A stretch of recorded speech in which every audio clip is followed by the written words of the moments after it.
Oh, it's Rippaverse Day. We're super excited because we got all things Rippaverse to talk about here with special guest, Mr. Andrew Rodriguez. Once again, friend of the show. We're pretty excited here today on Two Geeks and a Microphone.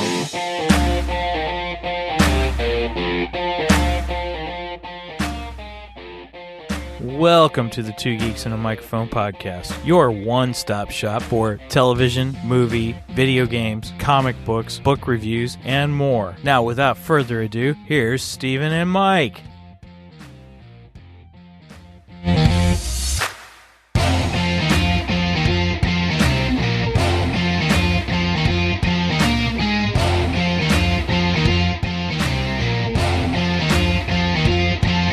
Hello there.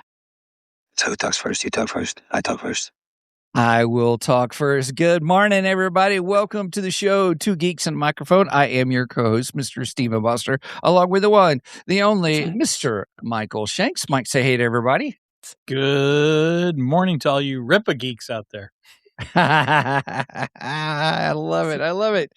Yes, and we have with us today, once again, everybody from the Rippaverse team himself, Mr. I almost said Indy Andrew Rodriguez. You could. That's funny. Now, yay! Now, Andrew, do you want to tell everybody what the joke is with the whole Indy Andrew? Oh, well, there's it's actually a multi-layered name. It came about from, at least organically within our Rippaverse fandom, it came about because I tend to have to try and wrangle in everybody when it comes to if they're on streams or whatever, whether it's Eric, whether it's the Soskus, whether it's Chuck, whether it's Mike, whoever, right? Yeah. I have to try and wrangle them in and not drop information that is not supposed to be public knowledge yet. And so early on, I just started putting in all caps in the chat if I was on, watching wherever they were, just NDA or spoilers or whatever. Yeah, and some of the fans just started making a thing of it, as fans do, right? People who are engaged in a fandom, a healthy kind of measurement of that is if they're starting to add monikers to your creators or whatever. Yeah. And so they started calling me ND Andrew. I was like, well, I'll just roll with it. Why not? Right. That works. Sure. and it's one of a couple. I have two different Rippaverse monikers, and then I have my own actual personal branding. But the Rippaverse monikers are fun. Those came about solely due to organic fan engagement, and that's fun. So I just decide, you know what? If they're doing it, I'll play along. Nice. Yeah. Right. I remember that first stream we had you on, and the Soskas were on there, and I think they were making reference because I think they were telling you, "Hey, be careful of spoilers." Yeah, calling the kettle, right? Right. Of all people, to be warning about spoilers, the spoiler sisters themselves. Sure, okay, thanks, ladies. I'll keep that in mind. I'll do my best. I've seen some of their interviews, and they'll be in the middle of the interview, and they're like, I don't know if we can say anything. Boss, can we say something? Real quick, big shout out.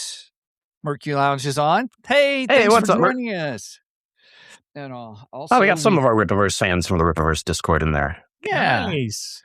Thank you. Also, I'm going to mispronounce it. I'm trying not to. We just call him Jeff. Don't even bother. We just call him Jeff. Okay, thanks. He's in all of our stream chats. Just save yourself the headache. Don't hurt yourself. Just say Jeff. Jeff. Do. All right. Jeff, hey, Jeff, thanks for joining us. Good morning to you as well. So, yeah, you were very welcome. Pretty excited. Oh, my goodness. So, yeah. So, everybody, for those who are new to the show and just hanging out with us, and just as a reminder, kind of what we do is we'll first go through and kind of talk about what's on what's in the geeky news, kind of what are things that have happened this last week that we want to talk about. And then after that, we'll do our Geek Dar, which is kind of what is it that we've been doing this last week? What are we reading, watching, anything like that? And then we'll get into the main event, which it is Rippaverse Day. So we're pretty excited. Andrew, thanks so much for joining us. And of course. we're doing a big shout out, Rippaverse, and you guys just celebrated 4 years. 4 years already. It's kind of nuts to think that we're that far along. That's wow. Yeah, We're still here. Right? You're still here and you're going strong. Yeah. To some people, I say, sorry, tough luck. To other people, I say, you're welcome. There you go. And then to all the fans that made it possible, thank you.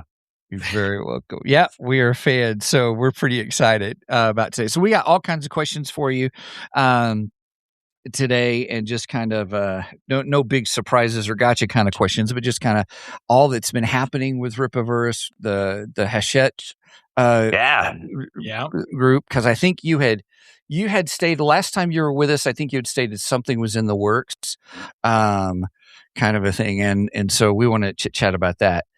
Jazz says, what might Zephyr, Trinity, and Ian each enjoy getting for Christmas? Oh, okay. That's a good question. Is this like a Christmas in July question? I mean, I'm here for it. I don't think anybody there would be Rudolph, or Frosty, for that matter, for talking Christmas in July.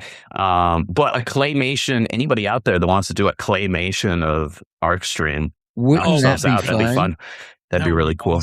Awesome. Like in that old claymation style from the that was 40s. I don't remember what years those 40s, 50s. I can't remember exactly when those came out, but like I've got them all on DVD at my family's house. And, are you talking about like the Frosty the Snowman, Rudolph? Yeah, Frosty the Snowman. Santa Claus is coming to town. All of those. Yeah. Was that Raskin Bass producing those? So. I think might that's be. who it is. Might be right. I think that's the 70s. Okay. No, it has to be. No. It's older than the 70s. It has to be older than that. 70s. All right, hold on. We're going to ask the almighty Google Overlord. Yeah. It has to be at least the 60s. At least. And then Frosty, Christmas in July. That would give us the general. What do I know? Rudolph and Frosty's Christmas in July, at least. That one specifically was 79. All right, you know what? I give up. What do I know? Well, yeah, but if you look at the original original Rudolph, I would say that's 60s. Rudolph. 1964. There we go. 1964. Thank you. Before I was born. Megan. Wonderful. But to answer that question, I guess, Zephyr would probably want some like merch and memorabilia from his favorite K-pop group he listens to, MP Ratio. Trinity, honestly, would actually probably really like some of that, because that's actually a shared favorite music group that they have, and that's something that's going to be a key connecting point for them going forward. Ian, oh man, there's so many things, and there's actually a lot of narrative importance that I won't get into with that, because there's some spoiler territory there that I don't want to give away just yet. But he would be thrilled with a great many things. But I'm sure the thing he would probably enjoy the most would probably be something along the lines of a really nice electric guitar. I just thought of something. Are we getting a song and a video from the K-pop band?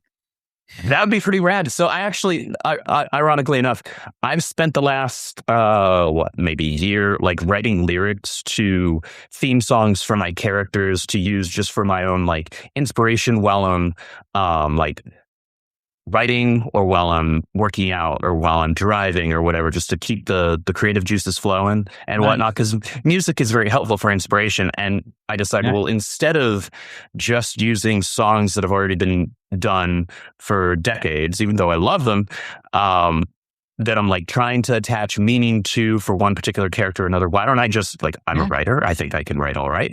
Let's see if I can write some lyrics. And I used to do that a little bit back in college. And so I figured, well, you know what? Let's see what I can cook up. And so I started doing that for several of my characters, and it kind of evolved into me writing 2 albums worth of lyrics for the K-pop group. And so what I'll do is I'll just toss them in, hopefully one day ArcStream will blow up enough where I can just like pay actual artists and performers and musicians to like perform and record this stuff. But for now, since I'm just using it for my own dang amusement and creative juices and whatnot, I just throw the lyrics along with some understanding that I have of musical theory into Suno.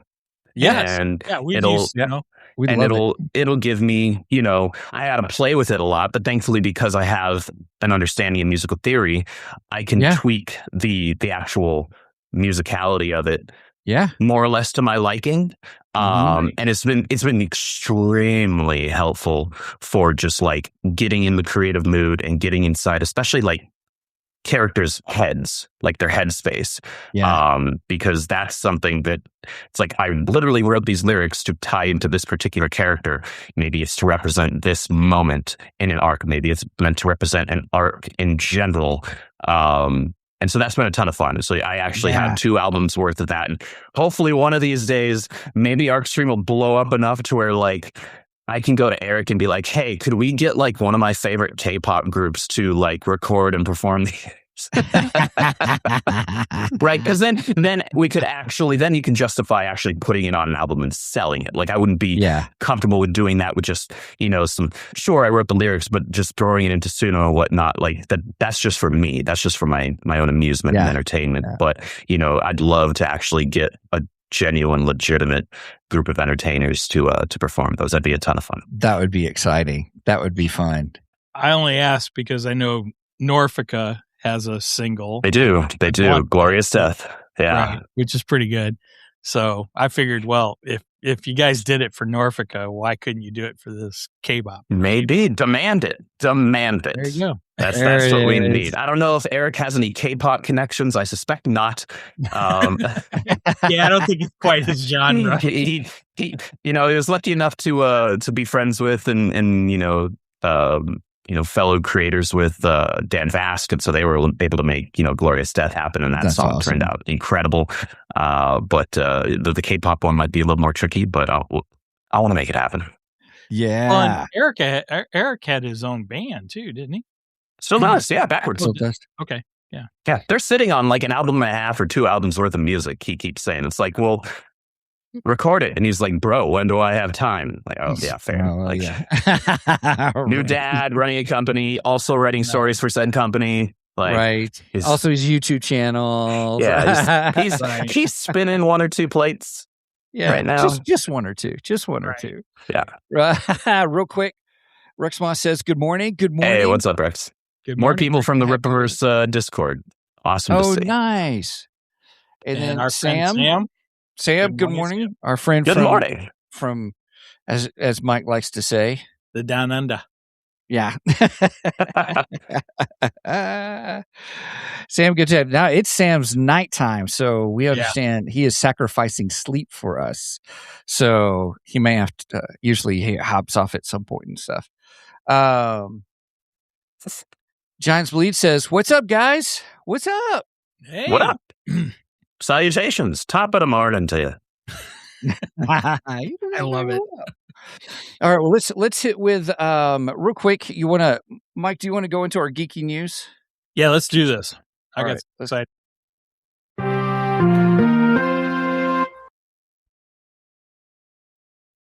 All right, so for today's geeky news, Brenda, my wife, earlier this week, she sent me a link to a trailer for an upcoming movie. And like, what do you think about this? And I said, hell yeah, we have to go see this. Okay. All right. Here, did you want to show it? Yes. Well, we're not going to, I might play the trailer, but we're not going to play the sound if I do. But the movie is I Play Rocky, and it's kind of a documentary on the Sylvester Stallone story. And kind of like a biopic of that. Yeah, kind of a biopic of how he wrote the story and demanded to play the lead part of Rocky. This guy they got to play Sylvester Stallone, he looks incredible. He's a dead ringer, right? Yeah, I was shocked. So here, I'll hit play. Whoops, I don't want to play the sound because we get copyright strikes. Yeah. When you do that, but Yeah, YouTube's cracking down on that pretty hard. hold on, that's not the right trailer. Let's try this again. Let's see if we can get it now. I think this is the right trailer. So, I don't know what it's playing. That's not the Rocky. Oh, because you finished it because you were previewing it for the show, and then let's see it if must have cycled through. Let me see if I refresh the page. Yeah, I was excited about it. Let's try it one more time. Let's see if it plays it now. And you were saying he looks a lot like Sylvester Stallone? Here we go. Yeah. Yeah, he looks like a young Sylvester Stallone. Pretty much a dead ringer. It's pretty wild. Wow. Especially this one scene. You need to show everyone who you are. Oh. I like this girl. Yeah, and that's right. I don't know what her name is, but she's playing his first wife. Yeah. Here, I want to get to the one scene, and I'm going to pause it. It's when he's doing push-ups. Yeah, for those who are only listening to the audio, we're watching the I Play Rocky trailer off of, you're on IMBD. Yeah. IMDb. Did you catch that? I got my initials backwards. I do that too, man. Okay, I work with dyslexic writers. It's okay. Right on. I say all the time that I've never been diagnosed with it, but I think I'm dyslexic sometimes. So now they're showing him talking to the producers or whatever, the guys that he's pitching the story to. Yeah.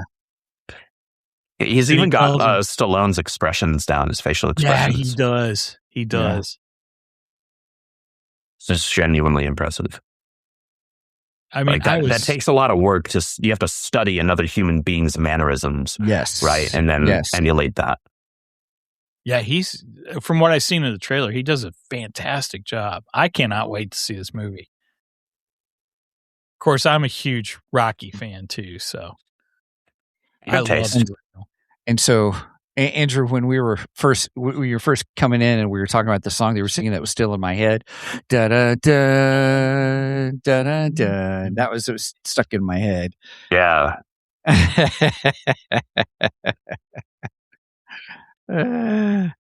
Witness the incredible true story. I mean, him running on the beach there, man, that looks great. That looks pretty incredible. There we go.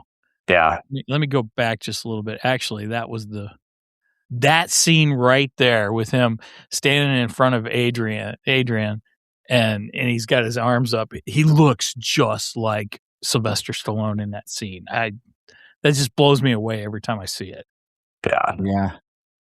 I don't know if this guy's going to be playing John Rambo in the upcoming John Rambo movie, but I hope he does. Wouldn't that be something? Man, they should just get him to play all the young Sylvester Stallone parts. I bet you that's what he's hoping for as an actor. Since I look like I'll get this, I'll get to... That'd be some, work guarantee there. It'd be nice. Right. Job security. Right. Well, they are coming. We broke the news on that one, too, that the John Rambo movie's coming out, and it's going to be like a prequel to Rambo. But Well, then they have to get this guy. I think, this guy has to play. Why wouldn't you at this point? Exactly. Yeah. And then here's some other photos of the cast. And so you got the guy who's playing young Carl Weathers. Young Power. Yeah. And those scenes with him look really good, too. They look good as well, yeah. I love the one scene where Sylvester Stallone looks at him and says, "I thought you boxed." And he goes, "I lied, man. We're actors. We all lie." And the funny thing about that, when I heard that, the first thing I thought of was John Schneider of the Dukes of Hazzard, Bo Duke. Because John, when he showed up to try out for Bo Duke, he was from New York. And he told them that he was from somewhere down south, like in Georgia or something like that, and everything. And they believed him. Yeah. And I think he embodied Bo Duke very well. That photo. He looks good. Man, he looks just like Sylvester Stallone. Giants Bleed says, watching the trailer makes me want to watch all the Rocky movies again. Oh, yeah. Amaze Good life choice. Yeah. Amaze 2173 goes, yo. What's up, Amaze? That's somebody else from the Rippaverse Discord. Nice. Thanks for joining us. We got people showing up. put in your favorite Rocky movie, I think my favorite has to be either 1 or 4. Those are my your favorites. Yeah. 1 or 4. I love 1 and 4. Nice. Sam I said, love 1, 2, 3, and 4, but I think 1 and 4 are my 2 favorites. 4 was Rocky Balboa, right? No, that would be 5. That would be 6. Is it 6? Jeez, Yeah. they did make a lot of those movies. Oh, they sure did. Yeah. 5 was with Gunner. I didn't like that one at all. That's my least favorite Rocky movie. In fact, I just skip over that because I hate it. Then they came out with Rocky Balboa, which was really good. I liked Rocky Balboa. That was good. No, 4 is the one where he fights Drago. Yeah, that's right. Dolph Lundgren, the Russian. Yep. Yeah. Impossible. I mean, a terrific film. I love that film. Yeah. Yeah. Real quick, Sam says, DMB look exactly the same to me. I think I was talking about IMBD, and he goes, sorry. He goes, I was talking about dyslexia. Yeah. Well played. I got it. Love it. Brenda says it comes out November 20th. Not too long from now. Wow. Yeah, I think that's going to be our Thanksgiving movie this year. We try to go to the movies on Thanksgiving, after Thanksgiving dinner and all. And man, that's going to be a fantastic. And I may just have to watch the original Rocky film before I go see it. Oh yeah, that'd be that way you have it fresh in your mind of like, hey, how much should they like actually mirror here and get accurate? Mike, we could do a Road to Rocky series. Hey, there you go. We talk about each of the movies. Yeah. Do one each week. Yeah. Or every other week. Well, we'll do. Yeah, something like that. Yeah, we could. I like it. Put it on the ideas list. All right, I'll get it. I'm doing it now. This is how we do half of our stuff. Road to Rocky. Sweet. Okay, are we ready for Geekdar now? Yeah, I have one Geekdar. All right, let me pop the thing in. Here we Go go. the radar, sir. What's wrong with it? I've lost the bleeps, I've lost the sweeps, and I've lost the creeps. The what? The what? And the what? You know, the bleeps, the sweeps, and the creeps. We can't wait till Spaceballs 2, the new one. The new one. That's only because Mel Brooks found the money. So yeah, well, hopefully it's good. The first one is a timeless classic of a parody. So hopefully this one doesn't artificially try and outdo it. Hopefully organically it meets the quality. I think since Mel Brooks is directly involved with, I flat out refuse to watch History of the World Part 2 because good life choice. Yeah, he was barely involved in that, and I'm like, no, I don't want anything to do with it. So I didn't watch that. But this one, I'll go see this one.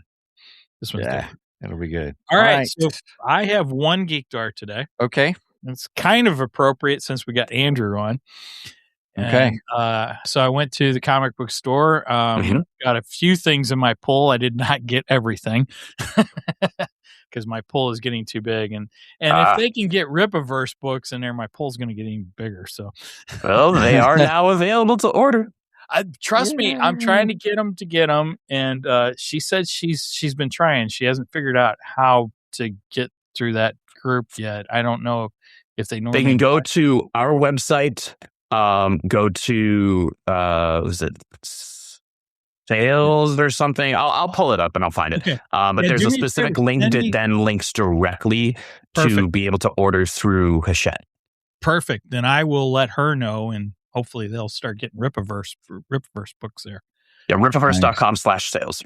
Because trust me, I go in there all the time, and I'm like, you guys got to get Rippaverse books. You got to get Rippaverse books. Okay. Yeah, I'll type the link in the private chat right here, just so you guys. Thank you. Okay, so here is my Geekdar today. I got volume 2 of Absolute Flash. Oh yeah. So speaking of speedsters, I figured this would be a perfect time to. I know Andrew said he was going to quit collecting the Absolute Flash series because he wasn't real happy with it last time he was on with us. But I'm still with it right now. The last couple of issues have improved. I still don't love it. It's still my least favorite of the 4 Absolute books that I'm reading, but I at least am not falling asleep while reading it now. So the art has improved. The story is actually moving forward. Things are actually happening, and I don't feel like I'm going to fall asleep and use the series as a cure for my insomnia. What issue are you up to by chance? It's at 17. 17 came out this week. Okay, cool. See, I'm just getting the volumes. I'm not buying the floppies on the. Yeah, I have the singles pulled, and then I'm grabbing the hardcover trades as they release as well. So I'm grabbing the hardcover trades for Absolute Batman, Absolute Wonder Woman, Absolute Superman, and Absolute Flash. Currently. Well, I'm getting the soft cover trades because I don't have a lot of money, so right. I get it. I did get Absolute Flash #1 of the floppy though, so because as soon as that came out, I'm like, I want the #1, so I got that one, and I got the #1 of Green Arrow behind me, right behind you. Yeah, right. Yeah. And if you look up top, I got Bloodruth and Yaira. Oops, wrong screen. Sorry, my bad. There we go. That's right. So I got Bloodruth #1 and Yaira #2 up on my wall there. So I figured I'd put that up for our little Rippaverse day too. Nice. I love it that you've added to it. You only had 2 up, and now you got 5. It's kind of like tattoos. I'm just kidding. Once you start, it's hard to stop. Or so I'm told. Yeah, unfortunately, I only have 1 tattoo, so 1 tattoo that was 2 different sessions. So. Right on. And it needs a touch up really badly because it's like 25 years old. Is it 25 years old? My daughter, it'll fade after time. My daughter, on the other hand, has a bunch of tattoos. Right on. Giants Believe says the synopsis takes shot at a certain company and franchise. Hopefully it's good. Speaking of Spaceballs 2. Yep. Oh, okay. Yeah, those are French Spaceballs too. Yeah. It's always a few months behind. So Sam says, good night, guys. Great stream. Good night, Sam. We need to be heading out. Thanks so much for hanging out with us. All right. And then I got other questions. Those are for Andrew. We'll get to those when we get to you here in just a few moments. So I'm keeping track of the questions that we got. So, all right. Well, okay. Let's see. Mike, anything else did you have on your Geekdar? Well, one other thing I could say, I did order 2 Rippaverse books this week. Because they had the sale. So I went ahead and ordered Bloodruth #2 and Horseman #2. So both excellent choices. Nice. I really like the Bloodruth character. I think she's really super cool. And I've loved Yaira ever since Yaira was released. I've got the 3 books of Yaira so far. Nice. But make sure you get Frost and Ruin. Yes, I plan on getting Frost and Ruin. Yes, definitely. I'm making a note so don't forget. And make sure you get Arcstream. Oh, well, right. That one's pre-ordered, dude. I'm getting the card. Excellent. Good. The cards look great. Oh, I'm really happy with how those turned out. Oh, good. I can't wait. Good. Nice. And trust me, when I get that'll be my Geekdar. There you go. That's what I like to hear. Right on. Okay. Well, I'm going to actually, I didn't share my screen yet. So let me share my screen. And I want to talk about, I'm going to switch. See, I've already got Rippaverse up. Yeah. There we go. Awesome. But so I was on vacation this week. We went to a lake in Montana called Sealy. Something else. Do what? I know. This is what I'm talking about. Yeah. Oh, okay. Sorry. I'm sorry. Go ahead. No, that's okay. Yeah. So we went to Sealy Lake, and one day it rained. So we stayed inside in our cabin, little itty bitty cabin on the lake. It was really nice, but it rained. So we're like, okay. So we watched Scarpetta because my wife really enjoys murder mysteries and stuff. And this was on Netflix and stuff. So, so we watched it. It came out great cast. Nicole Kidman. the guy from what's his name? I can't remember his name. He was the Mentalist, played the Mentalist. He was really good in it. And so it's based on a here's the cast: Simon Baker, Nicole Kidman, Jamie Lee Curtis. Those were the three I knew. Rose McGowan, Jack Conoval, and Ariane DeBose. Didn't know them, but they all did great. Great acting. It was good storytelling. And it was great, but everyone's giving it bad reviews. They're giving it like a 6 out of 10.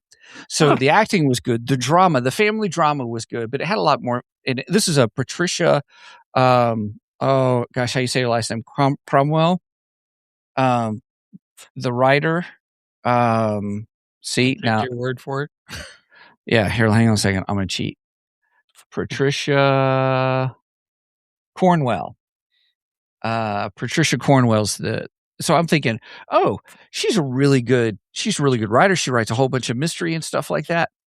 So if you like them, it's 8 episodes. It's gritty because of the murders and stuff like that. And it's two time periods happening. It's Scarpetta's first case, and then she's back to this town where her first case was, and then it's almost like a repeat serial killer that's going on. So I'm thinking, this is great. The problem with the movie with series, it's 8 episodes, is it's not your normal murder mystery like whodunit. It is, you think it is until you get to the last episode. And that's what's aggravating everybody, is, in my opinion, is like it aggravated us, the last episode. And I don't want to do spoilers. I did not like the ending. No one likes the ending.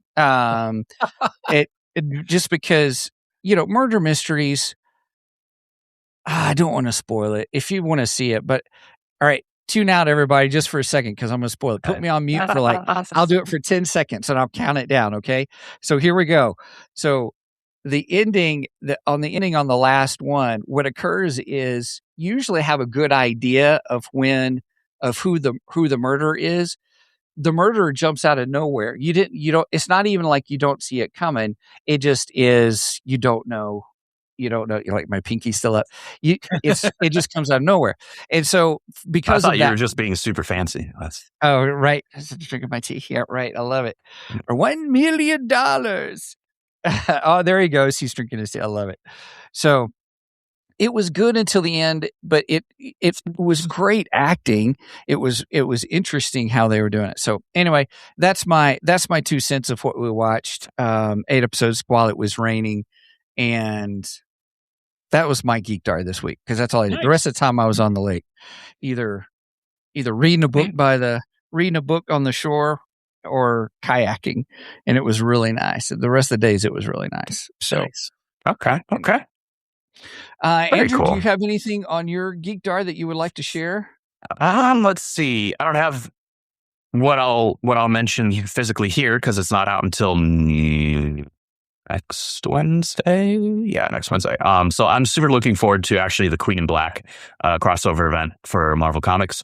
They've been building towards it for a little bit with the Venom comic, as well as the Null miniseries that they had. I'm a big fan of the symbiote lore. I know that there are a lot of people that they're like, no, I just want Venom. I don't care about any of the other schmucks. You didn't need to do all that. And it's like, okay, fine, fair enough. To each their own. But I really like how Donny Cates and Ryan Stegman really expanded out the symbiote mythos into being kind of its own thing, instead of just strictly being Venom is a villain or anti-hero in Peter's web, for lack of a better term, right? And his sphere. So I'm really enjoying Al Ewing's Venom right now. It's my favorite book over at Marvel, and it has been for a while, at least outside of when Ultimate Spider-Man was still going, but that's over now, so that doesn't count.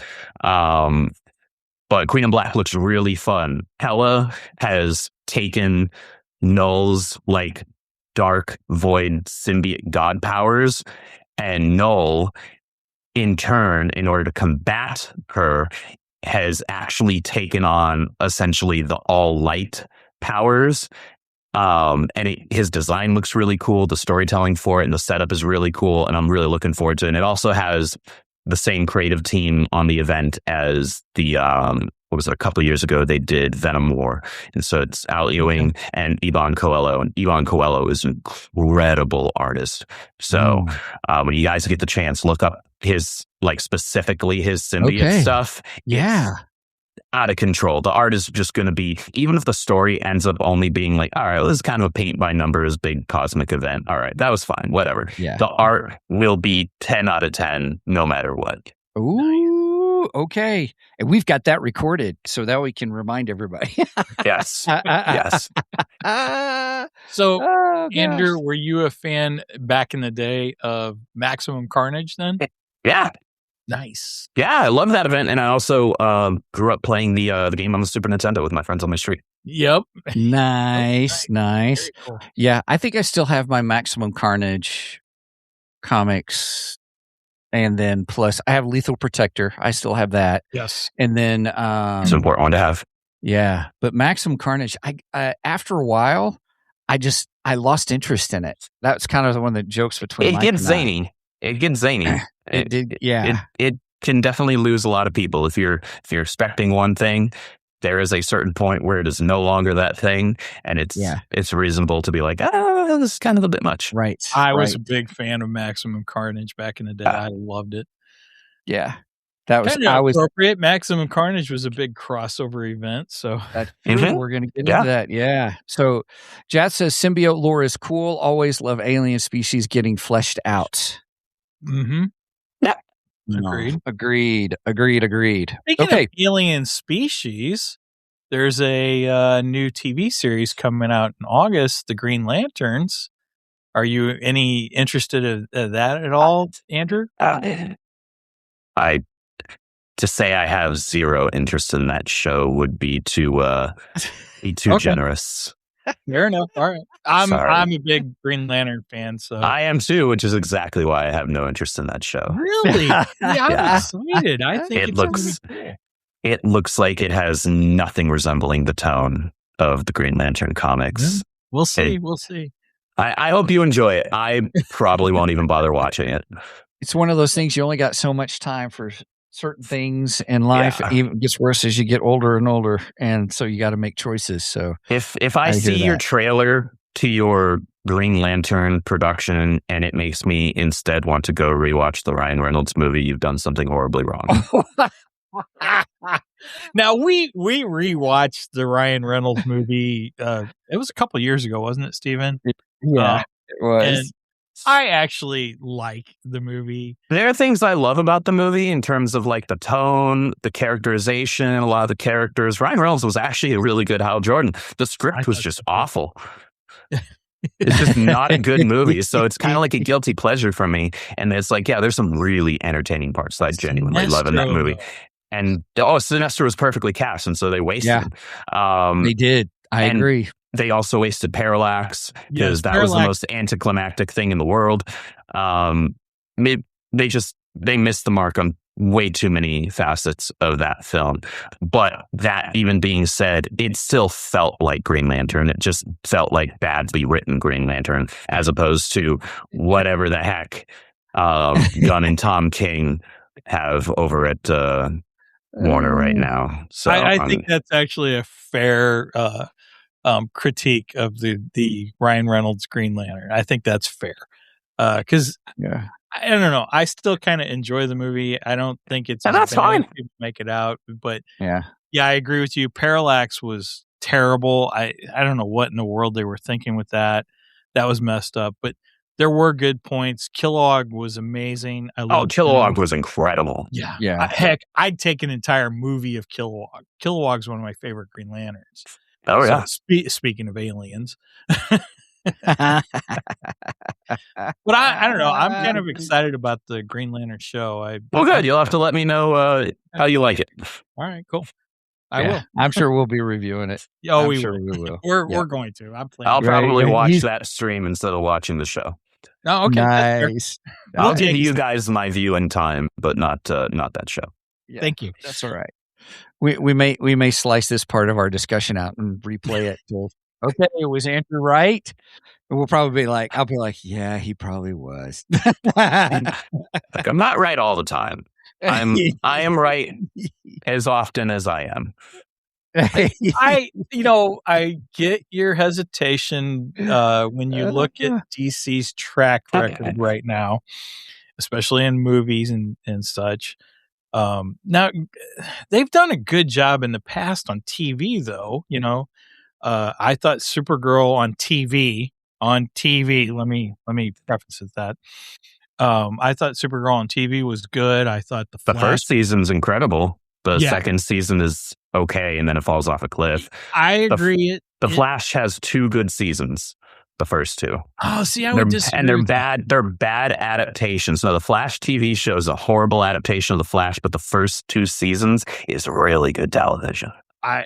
Yes, I agree with that. But I think Flash lasted longer than that. I did fall off. I think season 8, because I think it went season 8. Oh gosh, yeah. They lost me with Savitar just being a time remnant of Barry Allen. I was like, no, this is awful. Oh, unfortunately, I remember that reveal.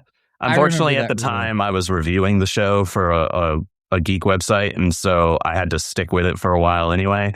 And so I think I saw up their season. What was the season with Cicada? The second Cicada, not the first one, not the daughter from the future. Was that season 6? Something like that. Oh, I whatever it was off before then. You made the right choice. Unfortunately, my life choices were not as wise. It did become the Iris Allen show after a while. We are the Flash. No, you're not. Shut up. Yeah, they did try to turn the Flash into the Bat family. I'm not going to deny that. That's for sure. And that's not the Flash we know. I agree with that. But I did enjoy the show, and Grant Gustin was amazing Grant was fantastic as Barry. Yeah. No, he was incredible. I liked him a lot. He was a lot better than what's his face in the movie. We don't talk about what's his face or what's his face's movie. What's his face that shall not be named? Yes, yeah. I'm not even going to say his name because I DC Voldemort. He who shall not be named. That's correct. That's I right. Like that. Yes, that's pretty good. All right. Well, are we ready for the main event? Man, we're 45 minutes into the show. Yeah, let's do this. Oh, sorry, I forgot. I thought. It's time for the main event. Okay. All right. Well, with that, we are here talking about Rippaverse. Dun, dun, dun, dun. Very excited. And Andrew, thanks again for joining us for the show. Of course. Here, real quick, let's do some questions. Jath has been very patient, and so had a couple of questions. So I want to, let's do this. Okay. What's your favorite part of Blue Shift tryouts? I liked when Zephyr used Polish Chicago dogs to fight off the Zorda, Kindabor, and Mogul summons. Now, hopefully I pronounced that right.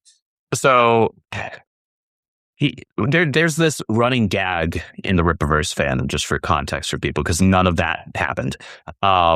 There's this running gag because there was this whole controversy over stupid people on the internet asking what people's favorite part of ISOM 1 was.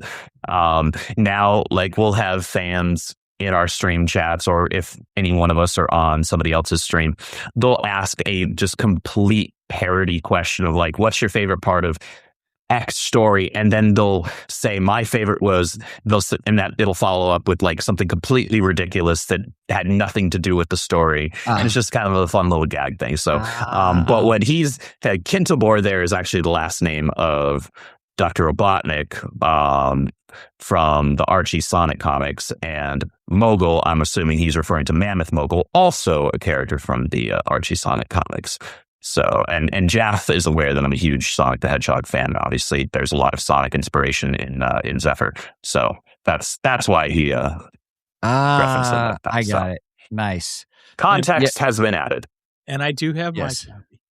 Excellent. I got mine. Excellent. I also have this one here. That one I have in a box package to send to Mike, because I got him a collector's edition to send it, because he loves speedsters. Excellent. And, Excellent. so I got that for him. Okay, yeah. I do too, if you couldn't tell. Yeah, right? I hide it so well. I know. It was, hey, could you be a little more overt, Andrew, about stuff? Could you? I mean, there's at least like 6.5 people with 5.5 brain cells between them that think I'm already too overt with it. So. Oh my gosh. Okay, I like this question here. This is interesting. Jeff says, is it true that Andrew's planning to pitch a superhero team book to Eric? If so, do they take inspiration from the Sonic IP too? Okay. Is he going to spill tea? Yeah, I love it. I caught that wink. Here we go. Indie Andrew. Now, yeah. he's just being silent on us. I have a team book that I've actually been working on. I conceptualized this initially with Kane White, actually, like maybe 2.5 years ago. So this is something I've had in the works since long before we even announced the Blue Shift Sword story. And it's something I've been wanting to build towards and do. And I've been working on it very slowly and deliberately because I wanted to make sure that it felt like an organic thing. I wanted to make sure it felt like there was actual purpose and meaning behind it, and it would hit the right notes for people who are looking for that type of a book, that younger teen demographic, right? Without just plain greatest hits of what all of the other teen young hero books out there have done before. Because almost all of them, whether we're talking new launches or relaunches over the last few decades, kind of just recycle the same way that the team comes together and whatnot. Or sometimes you'll just have, which are even more annoying, all of a sudden just everyone is together in a team because plot says so. And it's like, I don't care about any of these characters yet. Why do I care about them as a team, right? The reason why people care about the Justice League is because they care about Batman and Superman and Wonder Woman and Green Lantern and Aquaman and Flash and all that, right? We care about the teams because we care about the individuals who make up the team. And so when I was writing the script, and I have I'm probably going to be finishing issue 2 this weekend. And my goal is to have issue 3 completely written, like fully scripted, at least draft 1 done by the end of August. So my goal, I've been doing a lot of writing this summer. Yeah.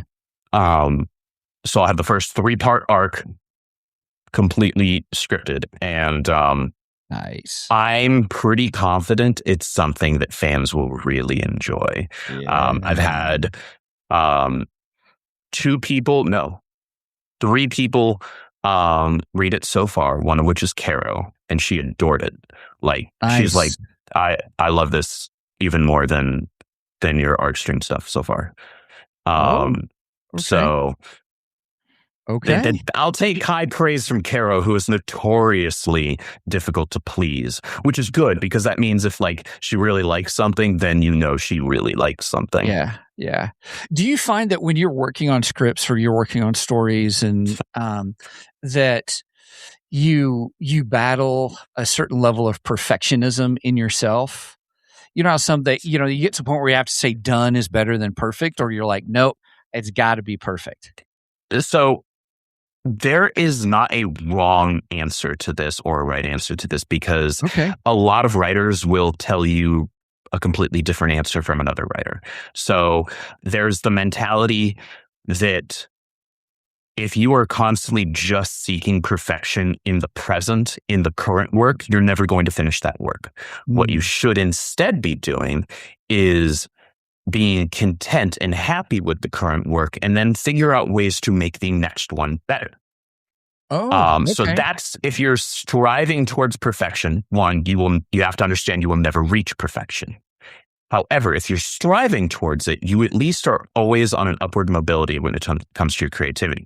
And therefore your quality, or at least you are, obviously the fans are the ultimate determinant of whether or not you're successful in that regard. But you at least know that your goal is still always going upwards, right? You're always striving to improve with everything that you do. And if you're somebody, whether it's an artist or writer, and you think, nope, my stuff don't stink, like everything I draw, everything I write is perfect, I don't need notes, I don't need editors, I'm sorry to burst your bubble, but that's childish.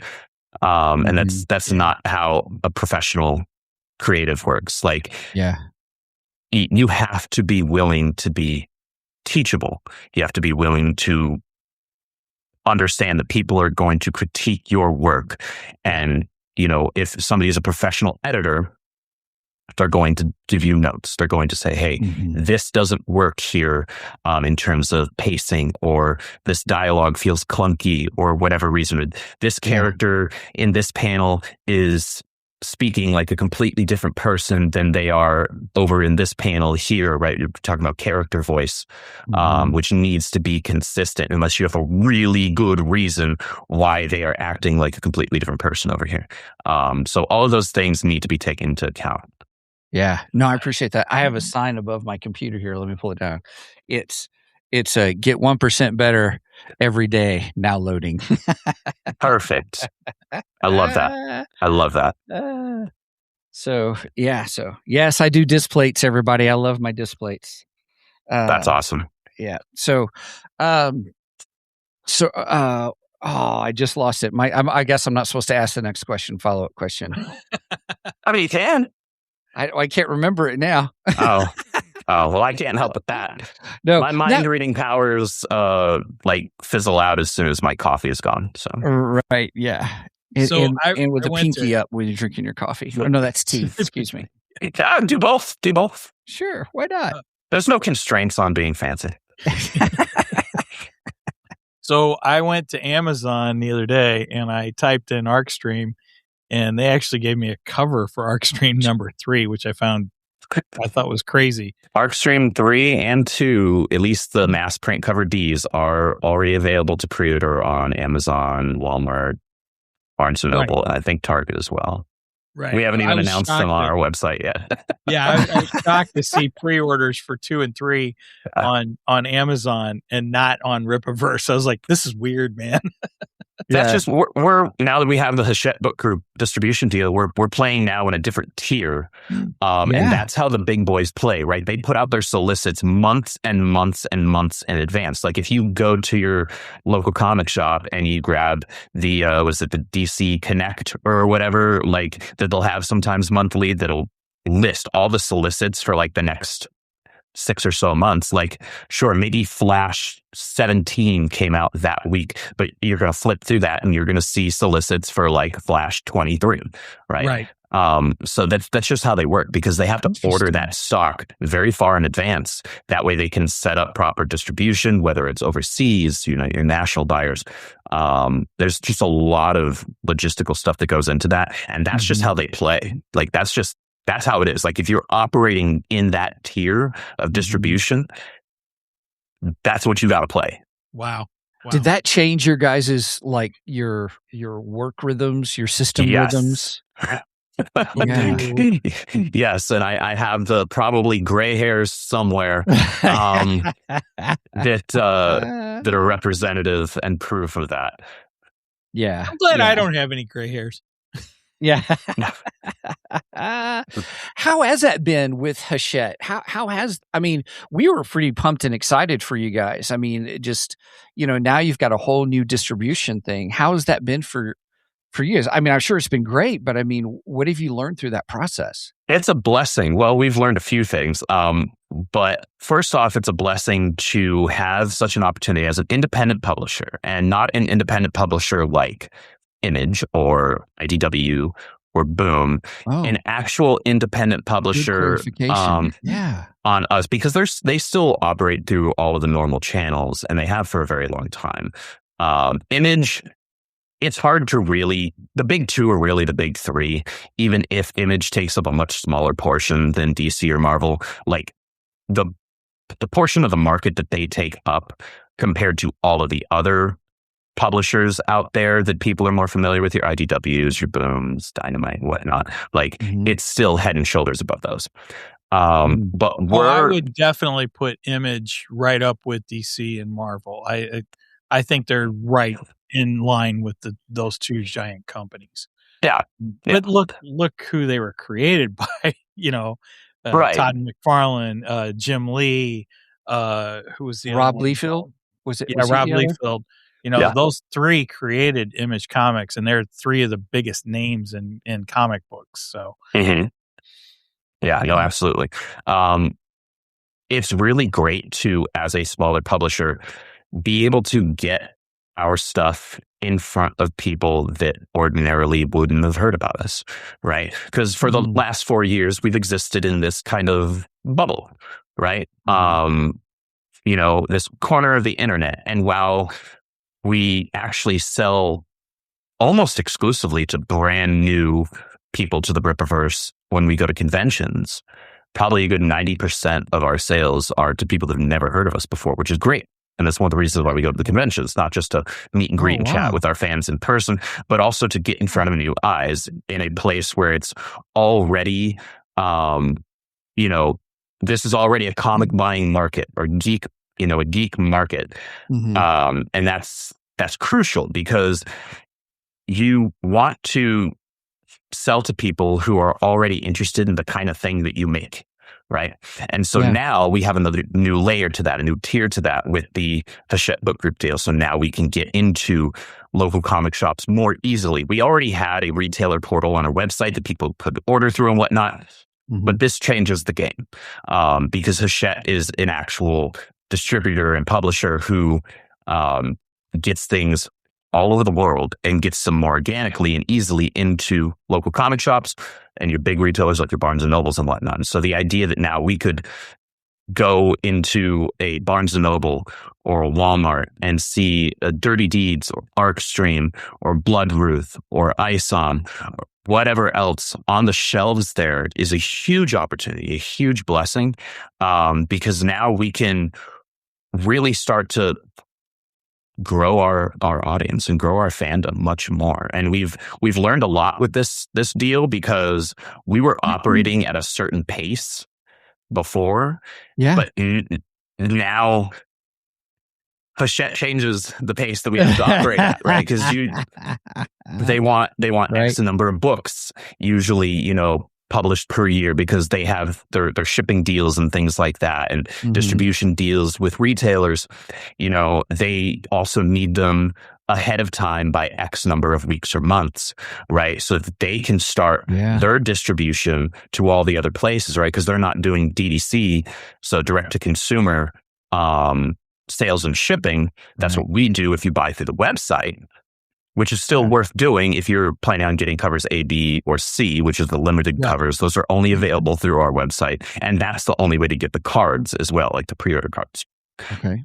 So we've had to shift our pace quite a lot to account for that. And it's been a learning experience and a lot of crunch as well. I mean, going into it, you probably knew what it would be, but have you been surprised about how much it's changed? Surprised? No, certainly not caught off guard. But just because you're not surprised by something doesn't make it easy to contend with. Right. Like, that's cool. I'm not surprised that they need the books, all of these books by these deadlines and whatnot.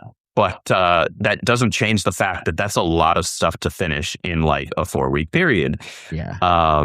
So it's been a learning experience without question. The company I'm with, we got in the third quarter of 24, we got bought out by a company who wanted to do kind of what we were doing. And then that company this past December got bought out by a private equity firm. So private equity is totally different world. Right. And yes, you're not surprised, but I totally understand. But boy, there's a lot of changes that occur and come with that. So that's kind of where I just thinking where I've gone through. I can't imagine what you guys have gone through now with a new publication thing. So, Mike, did you have a? Well, I was going to ask since now that we should. Well, we're starting to see Rippabook versus Rippaverse books. See, I think I do have dyslexia. Since we are seeing Rippaverse books pop up in Amazon and Barnes and Noble, when could we possibly start seeing them in the brick and mortar buildings? Like when can I walk in my local Barnes and Noble and actually pick up a Rippaverse book off the shelf?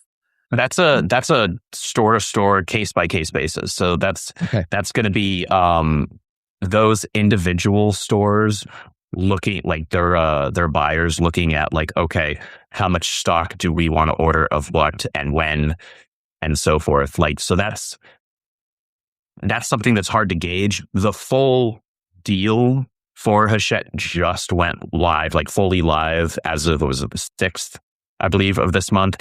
And that's when retailers were able to physically order like from our existing back catalog, not just the stuff that's upcoming.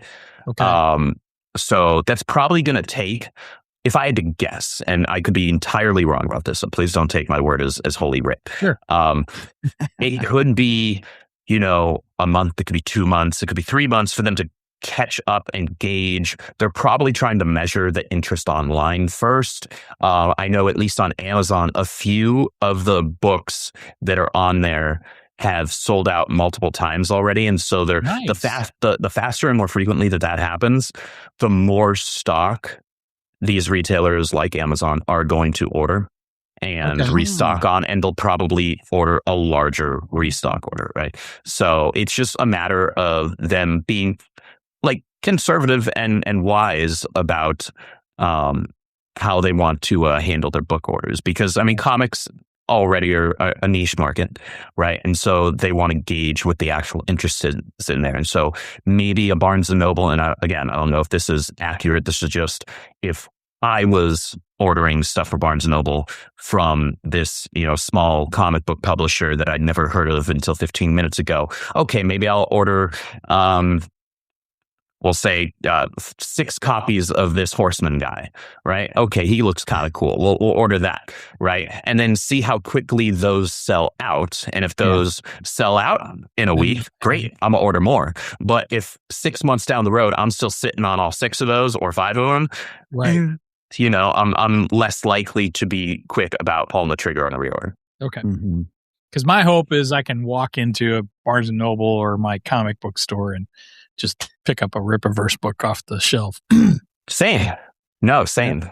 I can't wait to hopefully one day see Artstream and hopefully this other book that I am working on. That would be so shelves. cool for you. That will be so cool for you to walk in. Yeah, I hope that happens for you. I really do. Yeah. Real quick, let me catch up on some notes here. Giant Bleed says Artstream needs more chili dogs. Well, I mean, if you read False Start's upcoming, if you read Blue Shift Tryouts, the short story, that is exactly what this panel was meant to be an homage to. Very nice. I love it. All right, so you guys got your big crossover now. Yeah, Exclave. So I have some questions about Exclave, because I've had a love-hate relationship with crossovers. As have I. Oh, good. Well, let's use Crisis, because to me, Crisis is like the first big giant crossover. That was DC Comics. We're talking Crisis on Two Earths, or are we talking Crisis on Infinite Earths? I'm talking Crisis on Infinite Earths, the original. Okay. Which is where Barry Allen was killed, which is where Supergirl was killed. They did some crazy stuff. Spoiler alert. Spoiler alert. In case you haven't picked up a comic since 1985. Right. Exactly. And they just reprinted the Crisis line last year. I got the they're doing a DC compact of Crisis on Infinite Earths. I saw that too. But anyway, so my biggest problem with crossovers has been, well, number one, DC and Marvel, like they tend to do more than one crossover a year, which to me is wrong. You shouldn't do that. Because if I'm already buying one crossover, why am I? Yeah, I hate that. But I don't think you guys are planning on doing something like that. No. But the thing is, like with Crisis, you had the main story, which was in 12 issues. Mhm. And then each one had a little crossover into all the individual, Yeah, the books, tie-ins. the tie-ins to each of the individual books. Yeah. So you didn't have to buy every single. So I didn't have to buy Batman, Superman, Wonder Woman, Flash, so on and so forth. If I wanted the story, I could just follow the main story in the main Crisis books. But if I Correct. wanted to get extra, then I could go off into those other books. Mhm. I'm not really seeing that with Exclave. I'm just seeing everything as. Am I wrong? Is there a main book to Exclave? Yeah, the main book is just Exclave. The title of the book is Exclave. Right now, Exclave 0 and 1 are up for pre-order on the website. Issues, I think, up through issue 4 is available already online on, again, like Amazon and Barnes & Noble and things like that, because, again, that's how the big boys operate. And Right, we're playing catch up and working with them on that now. If all you care about is the main Exclave event, then the two things that you should probably have done are read ISOM 1 through 3, because that's Right. actually what sets up the event. Yes. And I would encourage reading Gooding the Polymath as well, just so you don't read Exclave and you're like, who is this Cato Gooding guy? I got that too. But even then, you could still technically skip Gooding the Polymath and just have read the Isom Ill-Advised arc and then read Exclave, because Cato is introduced in Isom 2 and he's also used in Isom 3 a bit. And that gives enough context for why he's involved. It just doesn't give you a ton about who he is outside of that, but that's not necessarily requisite information to enjoy the main Exclave event, because the 3 characters that are primarily in that are Avery, Sydney, and Cato. And all 3 of those characters are in Isom 1 through 3. Gotcha. And all you need to know about them for the Exclave event happens in Isom 1 through 3. So those 3 books, and then just the main Exclave event. If that's all you care about, just the main event proper, you're good. If you care about what, say, Alpha Corps or the Horsemen are up to during the event, then I would encourage having read Alpha Corps 1 through 3 and Horsemen 1 through, Horsemen Welcome to Floor Spark and 1 and 2. 3 don't, 3 would be kind of helpful, but not necessary. I'll put it that way. So that's going to lead to my suggestion. You guys need a checklist. Yeah. Well, I liked back in the day when comic books, the floppies would have a checklist in the back. Oh, I yeah, liked that. yeah. That's what I'm I saying. enjoyed that. You guys should put at least a digital checklist up on the website or something. But you know what? How exciting is that you guys are now to the point where we need checklists? It's incredibly exciting. And it also has resulted in our fans hounding us for a timeline, which has been written, and a graphic for it is almost done being made. So there will be a timeline, an official one shown soon. Nice. That's cool. Awesome. Okay. Very good. So here, real quick, everybody, I'm gonna For people who wanted that timeline or hounding us for it, you're welcome. Right. So I'm on the pre-orders page, and so you can see Catch and Kill, Exclave 1, Ron Cobb Exclave 1, the definitive Blood Ruth. I only have issue 1, so I've been thinking about some of these definitive editions. Great War of Separation. There's how do you pronounce it? Is it Fontano? Yep. Perfect. Yep, Fontano, written by Caro. She did a great job with that book. Yeah. She really Fontano. writes. She writes Fontano as a bad dude. Nice. She's actually very good at villains. Is she? Oh, really? Okay. Yeah. Okay. I don't That's think I've cool. read any of her books yet. It would be Dirty Deeds would be Right. the one. which I would have- encourage everybody to read because Dirty Deeds is like one of our best books. I'm one of my wanting to get favorites. Dirty Deeds. I just, I only got so much money and I got you. Yeah, Yeah, I the- got you. resources, so. I got the The short collector's story, yeah. edition, the collector's edition one for Dirty Deeds. So I'm all caught up on my Ripazines, I think. The full first issue is only like $14. Yeah, for the cover D. So, Oh, really? yeah, we dropped the Ooh. prices of our cover Ds. So, Okay. Yeah, I tend to buy the cover Ds. yeah. So, I mean, we wanted to make it more easily accessible, Yeah. Although and we're able to do that splurged- because of the Hachette deal. I splurged on Blood Ruth. Yeah, I see that you got the foil one, foil Yeah. embossed. Yeah. Yeah. Because I thought that was such a cool looking That's cover. party. That's some party stuff right there. Mhm. All right. So, Fontaine, there's Salvage. There's Alpha Core Horseman, Exclave 1, Vassie and the Mighty Thing. There is it Santuan? How Santuan. Santuan. So Exclave 1. Then there's Definitive Horseman, Definitive Alpha Core. Is it Sorsa? Oh, my Gaelic ancestors are crying in the graves. Nobody know. can pronounce this name right. It's Sarsha. Sarsha. Sarsha. I know it doesn't look like it, like how it sounds. You can blame my Celtic ancestors, but it's Sarsha. Well, that's also the actress, though. 'Cause I Yes, there think is an actress. Sarsha. Yeah.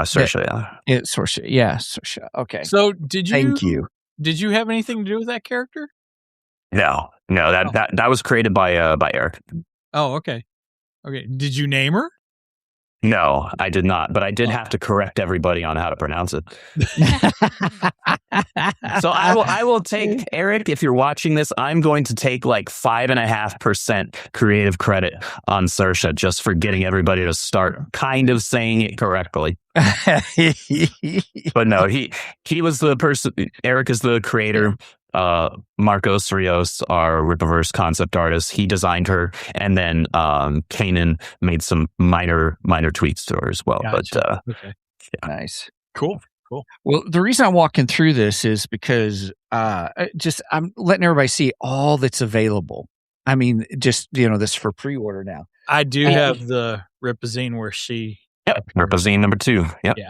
With her short story. Yeah, I liked her short story. I thought it was really good. Yeah, I like Very how pretty. you guys do the short stories in the Ripazines to introduce characters. I think that's a genius idea. I don't know whose idea that was, but you can pass it on. It was genius. Yeah. I love getting the Ripazines. Love them. Crotalis, Yaira, Claw and Covenant, Exclave 1, Exclave 0. Mhm. Then Something important to note, Exclave 0 is only available on the website. That one's not available at retail. That is a website exclusive. okay.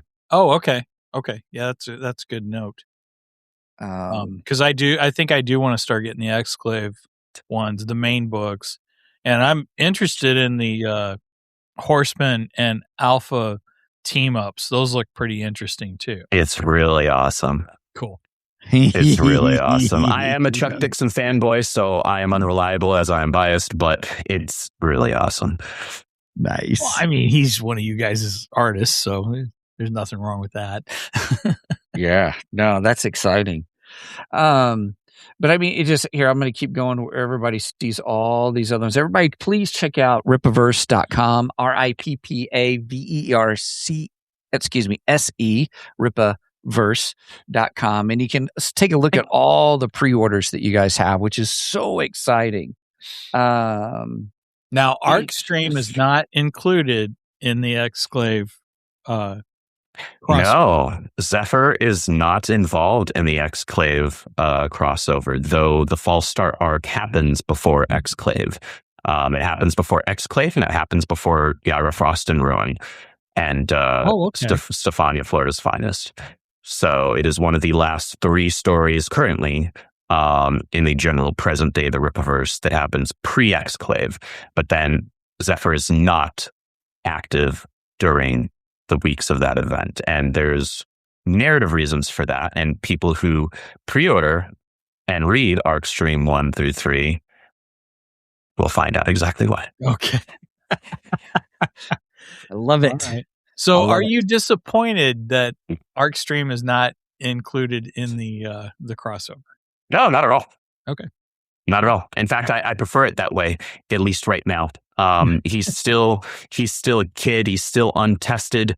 And I had no idea about the Exclave event when I was writing the first 2 arcs for ArcStream for Zephyr, because I've already written the first 6 full issues, so the first 2 full arcs, and I had it's just, we'll call it providence, because the way that I had ended arc 1 and pick up with arc 2 actually allows the Exclave event to slot seamlessly right in between them. And I'm very, very pleased with that. And I'd like to pat myself on the back, dust off my shoulder, but the truth is it was probably dumb luck.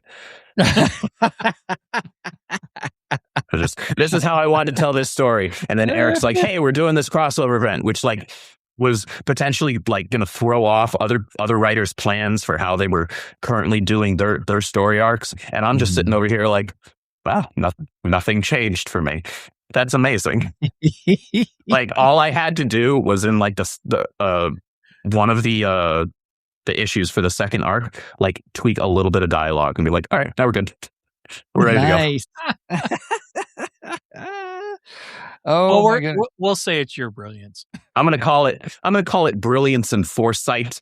That'll be my head canon. That's my story, and I'm sticking to it. Right on. Let me get through some of the comments here real quick. Giants bleed girl with a giant hammer confirmed. That was when you did the little wink. I want to say something. because Jath was asking if the characters on the team that I'm building are going to take inspiration from more characters from the Sonic the Hedgehog IP. Nobody with a giant hammer, no.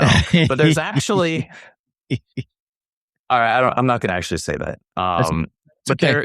there are characters who take, whether it's 5%, whether it's 15%, whatever. There is some theming that is leaned into from some of Sonic's expansive cast of characters, whether good guys or bad guys that I have already created, are in the process of creating, or plan to create down the road. Yeah, cool. Within Zephyr's cast, as well as the team that I'm working on. I love it. Love it. Love it. Love it. Jazz says, epic. Thanks for the insider lore, Andrew. Thank you. Also says, oh, here's a question. I meant to come back to this. Yeah. Tips for how creatives can build better work ethic habits. This was on the, getting better every day. The, there is that point where you can be done, but always make your next project much more better. Much more better. There's our drinking game. I can't believe it's been an hour in this, and that's the first time we've said that. We're getting better. Look how well we're doing. Look, a lot of people would probably give you some long-winded, inspirational, message about how you do that. The fact of the matter is that's them just trying to make themselves look smart. Okay. And probably get you to buy something. The truth is the best tip is to just do it.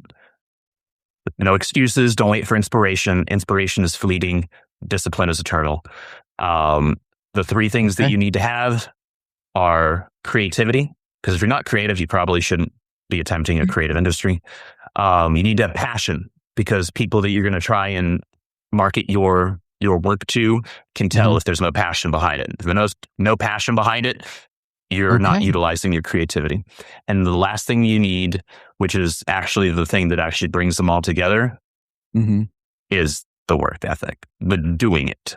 Work ethic isn't some like mystical, magical thing. It's just the act of doing, and doing with consistency. So it's discipline, essentially. And if you could have all the creativity in the world, you could have all the passion in the world. And if You have all these grand ideas that you're super jazzed about, super passionate about. And you got people asking, oh, cool, where is it? Where can I read it? Or where can I see it? Oh, I'm still researching it. I'm still, thinking about how to properly do it and execute it. No, you're kicking the can down the road. Do your business or get off the pot. Make it happen or stop lying to yourself and other people about creating a story. If you want to create a story, Right. Just write. Do it. It's not going to be perfect. That's why you get an editor. Get an editor that is an invisible hand editor who will try and bring out the best of your work, not trying to make your work their work. And just do it. Just write. You want to be a writer? Write. The talking about being a writer is useless. You're just doing this. You're just flapping your gums. You know how to be a writer? Start writing. And actually finish something. Nice. That's great advice. And so also, everybody, that's such great advice. We also want to encourage you to buy from Rippaverse as well. Specifically ArcStream. I'm slightly biased, but you know what? I get to be. I'm the one here. If Eric wanted to pitch his books, his butt should be here in this scene. So...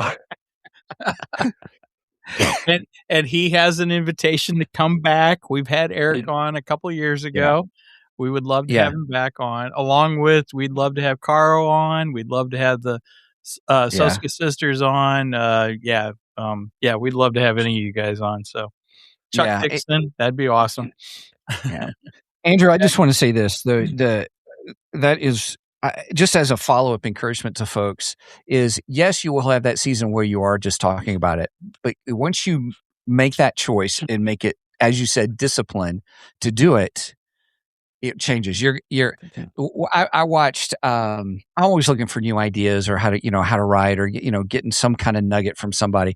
And so I've got a subscription to BBC Maestro, and I was watching Harlan Corbin on there, and he was really funny because he's a character in himself. But one of the things that everyone keeps saying, a lot of writers keep saying, is about their first drafts. I would not show my own mother my first draft, kind of a thing. And that's okay. That's the whole point. It's not going to be perfect. It's probably not even going to be good the first time around. Your first draft is for your eyes only. Your second draft is for your editor. There you go. Yes. Yeah. That makes sense. But you learn by doing, though. I think that's the biggest thing. This is what I used to succumb to. Was I used to always be like, well, I've got to keep learning how to do it. Okay. I got to get learning how to do it. But once I really just sat down and started writing, then I was just like, okay, this is not great, but it's good. I'm getting my idea on paper and I'm enjoying the process of doing it. And gosh, you were so right about inspiration. You can't wait for inspiration. No, inspiration, sometimes it lasts for 5 minutes, sometimes it lasts for 5 weeks. But it's fleeting. It doesn't stick around. Yeah, that's true. It's great when it happens, but it's one of those things where like, oh, that was cool. Right? Yeah. And maybe that gives you a little extra boost, a little extra kick, but you should already still be in the act of doing anyway. Yeah. And even if it takes you a while to get there, you'll get there, because that's my story. With consistency, Caro, when she was working with me on building up my writing credentials and my consistency, she would tell me, just write X number of words each day. Get into the writing habit, whether it's 350 words, whether it's 2,000 words, whatever it is, make it something that's actionable and repeatable. Okay. Make it a reasonable amount. Don't say, I'm going to write 5,000 words every day. You're probably not. But 350 words, 500 words, that's a lot more doable. So if you can do that and do that with consistency, then maybe you can start to grow that and then get to that point where you're writing 2,000 words every day, right? Yes. Love it. Sorry. I zoned out for a minute. Sorry, that was on me. On my internet, went out for just a second. So glad I'm back. But see, it's just recorded online, so I can go back and watch it. It's going to be great. We'll love it. All right, real quick, let me get through some more of these. It's great advice, Andrew. Thank you so much for that. Yeah, of course. Freaking Punk 13. Buenos dias, Andrew, and at Two Geeks Mike. Hey, buenos dias. How's it going, Punk? Thank you for joining us. Hello. Room of The Room of Requirement. Requirement. Yellow. That And is then- my dear lady. My love. Aw. And she is. We actually run a Harry Potter lore channel together. I think I might have mentioned this last time I was on did, here. yes. You did. So, Yes. yeah. Yeah. So I can't wait to, that's the channel there. I can't wait to hear more about the new series coming out. The reboot and all should be. I'm looking forward to getting your guys' take on that a little bit more. Caffeinated Wolf, Burby. I don't remember what that was. About 23 minutes ago. That's me just responding to. I was going to say, I thought that was you. I know. I chat. thought you were. Yeah. Yeah, that's just me responding to my lady in the chat. Nice. Punk says, "Hola, hola, Room of Requirement class." Jat says, "Yay, the timeline cometh." Yes, the timeline is on its way. You're welcome. I spent a great deal of time going through literally every single one of our scripts. Wow. So not just the books, but the scripts as well, because there's information in the scripts that, readers don't see, but it's important information for the internal creative team. And so I wanted to make sure I wasn't missing any context so that I could make the most accurate timeline possible. And that is what I did. And that is what is coming. So where will this timeline be available at? So the goal is to have a version of it posted on the website and available to see on one of the website pages. And then I'd like to do a vertical format one that's probably a little more simplified in terms of the graphics that are used for it that could be put in our books. So it'd be like the old Star Wars books, the way they used to. Correct, like the old EU timeline. I used to love it when they did that. That was so awesome just to be able to see where each of the books fall in the actual timeline. So yeah, great job. Awesome. I can't wait to see that. Awesome. Punk says ArcStream is number one. It's Rippaverse book. Nice. I appreciate that, Punk. My amigo Andrew. Appreciate you, bud. Jazz says the first issue of Dirty Deeds is like 3 stories in one, and highly recommends it. It's pretty incredible what Caro was able to make happen in that first issue. I cannot recommend that book enough. That was our most sold item at SpaceCon. What was it, last month or the month before? Whenever SpaceCon was. I don't know when I am anymore. But like that was far, like nothing even came close to selling as many items as Dirty Deeds #1. Like we sold a bunch of copies of Zalen as well. Horseman always sells pretty well as well, even though it was a sci-fi focused con. I do have Zalen here. There you go. Excellent, nice. excellent. And I sold a bunch of Zephyr posters, but like nothing came close to selling as much as Dirty Deeds #1. And it was great to see. It was like really gratifying because then I got to like bully Caro constantly and be like, hey, I've got somebody here buying your book. You need to come over here and sign it now. Right. Yeah. And so I was constantly, we were kind of bullying each other. Like she was trying to sell my poster and zine and I was trying to sell her book and her posters. Right. And so we were trying to like outdo each other, but it was good. It worked. It worked really well. That's cool. I like that. Yeah. Hey, put a bug in Eric's ear. In October here in St. Louis, we are getting the second Galaxy Con. Last year was the first time Galaxy Con came to St. Louis. And that's a sci-fi focused convention? Sci-fi, comic books, just everything pretty much. So put the bug in his ear. I'd love to see you guys come to St. Louis, man. That would be awesome. And then we can all hold hands and sing Meet Me in St. Louis. There you go. Right. Oh, you guys come. We'll do it live. Excellent. We'll do it live. Chuck Dixon is the GOAT. He is also a YouTube show where people can ask him questions for free on his Dixonverse channel at Dixonverse channel. Yep. Oh, cool. Ask Chuck Dixon. He does it most. Usually the episodes drop at around midnight on Wednesday mornings. Though since I'm Central Time, it's usually about 11 p.m. for me that it does, 10, 11 p.m. sometimes. He does it most weeks when he's not bogged down with writing a million things. Now, he was involved in Night Quest, wasn't he? Yeah. He did most of DC's Bat books during the 90s. So do you He was know the architect of like just the bat The whole- corner during that time period, which is what resulted in him being my all-time favorite comic book writer. Nice. I did not I know love that. Because I grew up with his stuff. Like he has the definitive versions of most of those characters for me. I love Night Quest, and I'm looking forward to the new animated. Oh, for Nightfall, yeah. Oh, Yeah. I am very excited for that because them having Jeremy Adams as the person who's adapting the script gives me all the confidence and encouragement I need because he's one of DC's best writers right now. He has an absolute passion for these characters and for that story in particular. So he has a respect and a reverence for the material. So I know he's going to handle it really well. And from that trailer that they released, the animation looks beautiful. It looks great. Yeah. And DC tends to get their animated films correct. They tend to. I'm not going to say they tend to. They have more hits than misses. Yes. I'm not particularly fond of the more recent era of films with the last like 5 years or so where they were doing kind of like the new frontier art style. Like the animation looked a lot more like Archer to me. It was just very non-dynamic, clunky. Everything looked like it had color flats instead of any dynamicism and depth to the coloring. It didn't do anything for me. But the stuff that they were doing during the New 52 era animation, those beautiful, some great adaptations there. And obviously the stuff in the 90s, like there's no beating Batman the Animated Series, Superman the Animated Series, Batman Beyond, and Justice League Unlimited. Like that's perfect cartoon television. That was like my second religion when I was a kid. Well, they did a fantastic job on the Dark Knight Returns animated because it is almost panel for panel.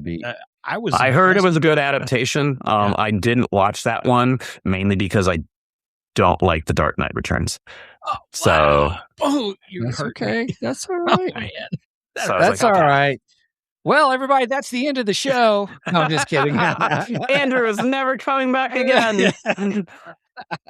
Man, the Dark Knight Returns, that like redefined the Batman, man. That's exactly why I don't like it. Oh, I love it. It completely changed people's perception of who Batman is. And then instead of people utilizing it as just like, okay, well, this is a one-off Elseworld story, they decided to just use that and blanket change how Batman acted across most of the books. And I don't like that. Well, we can agree to disagree. That's fine. Did you like? What were your thoughts on Batman Beyond? Oh, I freaking love Batman Beyond. And Will Friedle voicing him. Will Friedle, yeah, he was incredible. And obviously, you still had Kevin Conroy voicing Bruce, which made it, just perfect. That was an incredible definitive voice of Batman. Yeah, he is. He's my Batman. Yeah. Oh, man, I wish they would go and redub all the Dark Knight films with Kevin's voice. Yeah. I would so love that because I love the Dark Knight films, especially the second film, The Dark Knight. That's like one of my favorite Batman films. Yeah. But man, if they would redub Chris Nolan's or Christian Bale's voice with Kevin Conroy's voice, oh my God, that would be amazing. When I read Batman, it's his voice I hear. Yeah. Yes. Yeah. Agreed. Yep. I mean, it could be novels, comics, doesn't matter. Even Mike, you're going to get frustrated with me on this one, but we had John Jackson Miller on with his Batman books. Love his Batman. Oh yeah, books. So good. He was so nice. And you're right. I'm gonna but in reading it, I kept hearing Kevin's voice, not Michael Keaton's voice, because that's wrong. Because that's the wrong era. Right. I know. I'm with Steven on this one, though, actually. Well, I agree with everything else except for anything in the Michael Keaton era. That's got to be the Michael Keaton voice. Yeah. That's funny. Okay, real quick, Spider-Man. So the Spider-Man 2099. What did you think of Spider-Man 2099? I don't care about that. Okay. I don't. And unless it's Peter Parker. Okay. I don't care. Get rid of him. Okay. I don't That's Spider Gwen or Ghost Spider or whatever the hell they're calling her right now. Get her out of here. Miles, get him out of here. Ben Riley, get him out of here. Kane, get him out of here. Wait, so you didn't Freaking like Miguel. I don't like any of them. So you didn't like Okay. Spider Noir then? So I don't like Spider Noir, the character, but I did like the TV show just as a piece of media because it was very well written. We It was really like. very, very well written. Like I was genuinely it. shocked. Did you I watch it watched black that. and white? No, I watched it in color. Okay. Because that's how my lady and our friend Dylan were watching it, and they, asked if I wanted to join them. And they're like, "Hey, we're about to start watching Spider Noir. You want to join us?" And the truth was, I didn't really want to, because I don't care about any of the Spider folk. Again, if it's Just not Peter Parker, Just Peter. That's it. it's Peter, Okay. and then there are only two options from there. There's Mayday Parker, and there's Anime Parker. That's it. Okay. So Peter's daughter, or like in the Ultimate Universe, the recent Ultimate Universe, 6160, his son, Richard. Like, unless it's Peter's direct offspring, Mm-hmm. and specifically his and MJ's direct offspring, I don't care. Give it to him. I don't want it. Okay. Wow. But I was genuinely shocked with how well written the Spider Noir show was. And so I was locked in. I was like, this is just like, I didn't even look at it as a Spider Folk show. I was just like, this is just good, fun noir story. And I and agree. so I was like, you know what? I can mentally multitask. I can be intellectually honest, and I can say I don't care about this character, but I really like this show because it's just genuinely well written. I would recommend you go back and rewatch it in black and white because I think that's what everybody says to watch it in black and white. Yeah, I might. But that goes back to how much time do you have? All right. I usually use my weekends for writing and getting further and further ahead with my scripts. So I don't know how much time I've got. Understandable, but I'm just saying I think that black and white is the way that show should be. That's what I've been told. Yeah. Although I may go back and watch a couple episodes in color just to see, like some of the battle scenes and stuff like that. I think that it looked great in color. It really looked great in color because it looked like they didn't try to give it a modern lens in terms of like it looking like it was shot today. It's just like today's quality of cinematography, but it has this still like this grain to it that makes it feel a little more time appropriate. It was just really, really well done. I was genuinely shocked, but I liked it as much as I did. Yeah. Well, I think we learned some wonderful new things about Andrew today. I'm making note. Spider-Man 2099 is a no. I don't care about. I do not give a crap about Miguel O'Hara. But you know what? I love that you've got your opinions on stuff, and it's great to hear your points of view. So it's really good. Yeah, it's just at the end of the day, it's my opinion. Yeah. It doesn't need to affect other people's opinion. Just because I dislike something doesn't mean they have to feel bad about liking it, and vice versa. Yeah. Right? Well, you have the right to be wrong. I do. Thankfully, I'm not. But I will say this. I disagree. I do enjoy your perspectives about them, though. You've got some pretty interesting perspectives. So it's all good. It's all good. So let's see. It's been 4 years. Rippaverse, 4 years. We want to, which is just wild thinking about because it originally, from my point of view, from where I'm at, I got introduced to it because all of a sudden, here's this guy, Eric July, who did a Kickstarter that just blew up, kind of a thing. That was my introduction. So I don't know how things really started before then, or how things were. Andrew, were you with Eric this whole time, or did you come later? Or so actually, I joined. I was working part-time for Eric, doing social media management and content curation for him. So I was managing his social media, like his Instagram, Facebook, and Twitter, in terms of like posting for his videos, marketing, things like that. He was the one, like, if he was going back and forth with people on Twitter, that was all him. Like, I didn't do any of that. But I was also helping out on the YouTube side in terms of curating YouTube titles, descriptions, working with the graphic designer on the thumbnails, things like that. And then I started doing that was at the tail end of 2021. So it was like October and November 2021. Mhm. And then June or July of 2022 was when we launched the pre-order campaign for Ice on One on the Rippaverse website, and it blew up. Like, I was at my day job at the time, which was in retail management. Mhm. And like, I was just having to constantly step away to get posts out for things because the books were just flying. We had no idea how big of a deal it was going to be. And later that day, that first day, Eric messages me and is like, "Hey, so remember when like we first brought you on that I said, depending on how this comic book thing goes, might have something more full time for you." I was like, "Yeah, I remember that." He's like, "Yeah, I kind of need you now." Nice. Because it had blown up, right? And me, an intelligent person, was like, "Great, I can get out of retail management. I'm ready. I'm ready. Nuts to this." And so I said, "Well, Eric, you tell me, like, would it be beneficial?" Because he had said, just let me know, if you got to do your whatever 2-week notice, 3-week notice, or whatever. And I was like, "Eric, be real with me. Would it be beneficial to you if you had access to me full time starting tomorrow?" And he said, "Yes."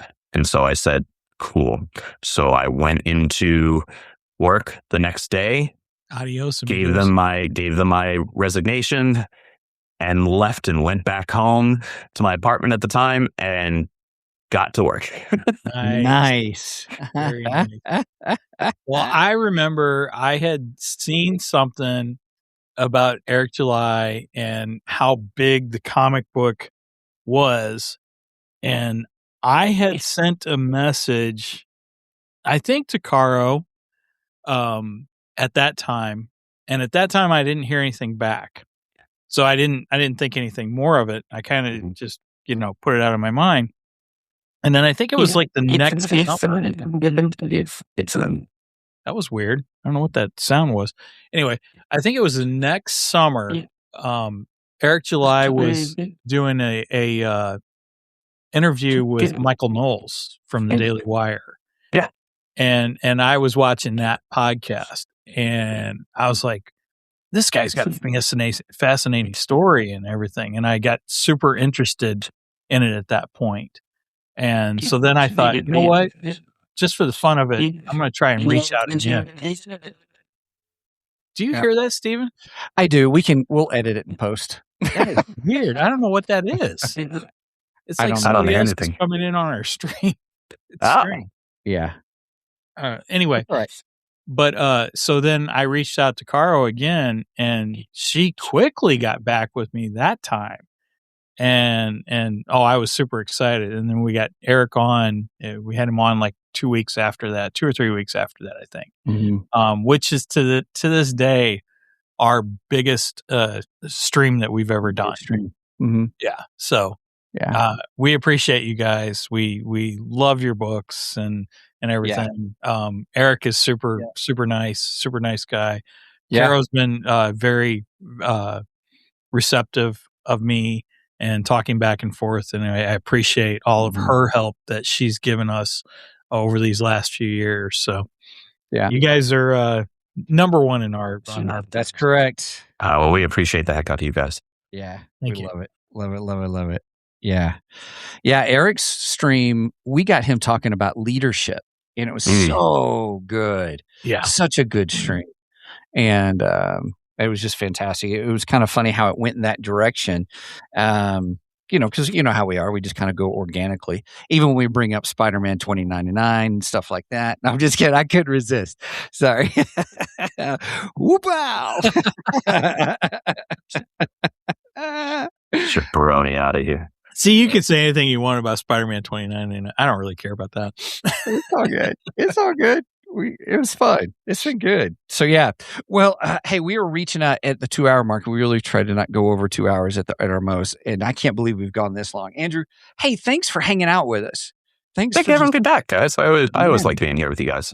Yeah, we enjoy talking with you. We love the. Well, you are kind enough to get up early to come on our show, so we appreciate that. It was this was for whatever reason, this was the weekend everybody asked me to be on their show, like in the same time block. Oh my! Too. And so I was like, what is happening? Why does everybody want my attention like this exact block? Well, we are honored. We are honored. Yes. Thank you. Thank you. It was a joy to be here as always. Yeah, it's been great. Fabulous. But here's the thing. Even if you ever need to reschedule with us or anything like that, it's totally cool. We just appreciate you, appreciate your time, we appreciate just the team, the Rippaverse team, and just what you guys are building. And it's been fun for us as fans to be on the journey with you. So thank you. Thank you, guys. Yeah. All right. Well, all right, Mike, anything else we need to I think we on covered anything? most everything we wanted to. I can't really Awesome. think of anything else. My main thing was touching on Exclave, and we got the answers there. So I'm looking forward to that. And and I can't wait for October to come around so I can get my number one of Arcstream. Yes. I'm excited for people to get their hands on that book. I am so excited for it. I think people are going to be pleasantly surprised. Should we actually schedule you now for October, November timeframe? Probably not the worst idea ever, actually. All right. And that's less because I expect a bunch of people to want my attention or something, and more just like that way I can put it in my calendar and not forget. Yeah. Okay. Okay. We'll do it. We'll hang out there. Hey, everybody, real quick. Number one, please go to www.rippaverse.com. Please go there. There you will find all things Rippaverse. And it's very exciting. I think there's a couple of things that I got out of today's conversation. Number one, if you want covers A, B, or C, the only way you can get those is through the Rippaverse website. Correct. And let me tell you, they are some very pretty cover arts on those. So please take a look, check them out there. Also, if I know if you are a store and you want to get Rippaverse books in your store, or you want to go to your local comic book shop and please do go to your local comic book shop. Yeah, support your local comic shop. Yeah. Yes. Go there. Give them the website, rippaverse.com/sales, SALES. There's no Gaelic in that. I'm just saying. I accept that shot taken. No. I appreciate the correction. Thank you. Please check them out. And even more so here, I'm gonna Mike, I see you've got it up, so I'm gonna bring it up. Arcstream. False start. Number one, please support Andrew. Please, pretty excited. I've got Rippaverse number 5. 1, 2, 3, 4, 5. It's a good song. There. Now it's going to be stuck in my head for the rest of the afternoon. Thank you. At least it's a good song. So please check out Arcstream, Andrew's work. Very excited for it. And you got little tidbits today on some other projects that he may or may not be working on. We can't confirm nor deny. Yeah, support Arcstream, false start. Guys, the whole 3-part arc, please, you will not be disappointed. It ramps up with each issue. Like, the book is essentially shifting gears with each new issue, and that's shifting up. So I think you guys will have a great time with it. The more support that gets, the more quickly and more likely the second arc can get put into production, as well as this team book that I'm working on. Yes. All right. Well, with that, everybody, we're going to wrap up the end of the show. And please check out our website at www.2geeksmike.com. I will be updating that today. 2geeks, number 2, GEKSMIC.com. There's all things 2 Geeks.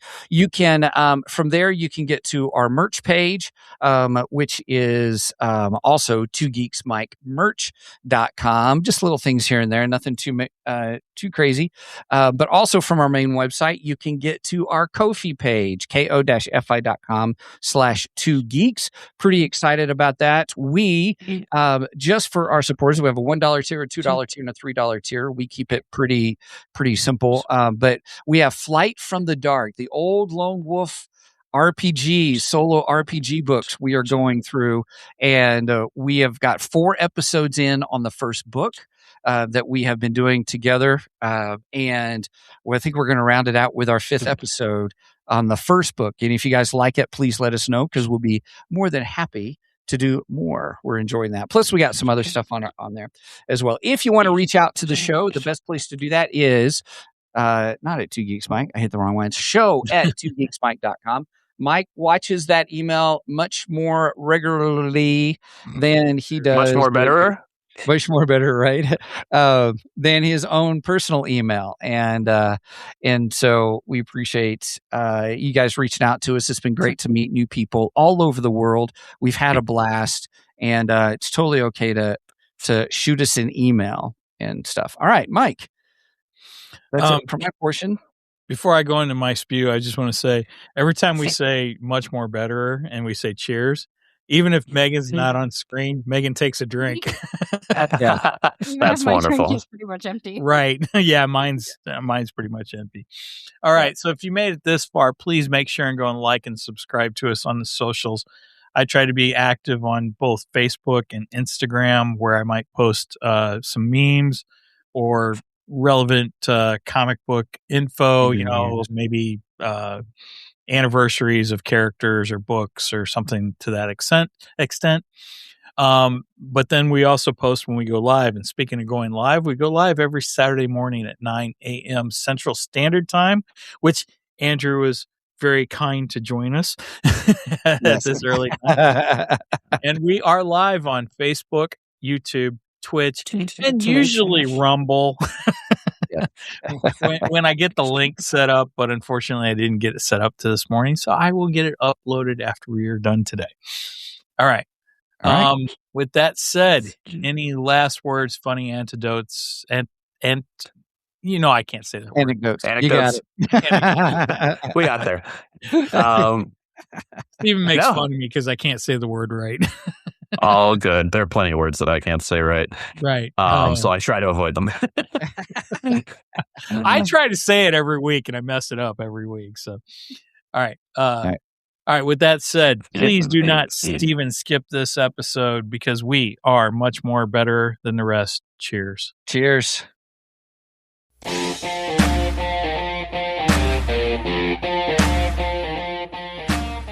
Thank you for joining us today on the Two Geeks and a Microphone podcast. Tune in next week when we will have more news and reviews. Until then, may the force be with you.